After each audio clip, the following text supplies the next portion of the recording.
కళ్యాణ్ రామ్ హీరోగా, ఆదిత్య ఆర్య హీరోయిన్ గా, పూరి జగన్నాథ్ దర్శకత్వంలో ఈరోజు అక్టోబర్ 21న వచ్చిన ఇజం మూవీ పాజిటివ్ టాక్ తో దూసుకుపోతుంది. ఒక సిన్సియర్ జర్నలిస్ట్ అవినీతి మీద చేసే పోరాటమే ఈ సినిమా.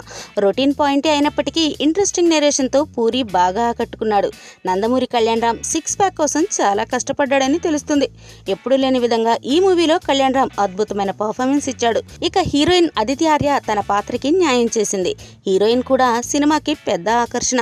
ఈ ఇద్దరి కెమిస్ట్రీ బాగా పండింది. ఇక కళ్యాణ్ రామ్ తనయుడు మాస్టర్ శౌర్య నటించడం కూడా ఒక ప్లస్ పాయింటే. జగపతి బాబు, పోసాని కృష్ణమురళి, జయప్రకాష్ రెడ్డి, తనికెళ్ల భరణి, వెన్నెల కిషోర్ వంటి నటులు పాత్రలకు తగ్గట్టు అలరిస్తారు. సినిమాకే మెయిన్ హైలైట్స్ క్లైమాక్స్ లో వచ్చే కోర్టు సీన్. ఈ సీన్ చూసిన ప్రతి ఒక్కరికి రోమాలు నిక్కబొడుస్తాయి. కళ్యాణ్ రామ్ నటించిన విధానం, పూరి తెరకెక్కించిన విధానం బాగున్నాయి. కళ్యాణ్ రామ్ తన సొంత ఎన్టీఆర్ ఆర్ట్స్ బ్యానర్ లో మంచి ప్రొడక్షన్ వాల్యూస్ తో తెరకెక్కించాడు. ఇక Anup Rubens music, stunts, punch dialogues ఇవన్నీ ఈ సినిమాకి మెయిన్ హైలైట్స్ గా నిలిచాయి. మొత్తానికి కళ్యాణ్ రామ్, పూరీలు ఒక హిట్ ని తమ ఖాతాలో వేసుకున్నారు.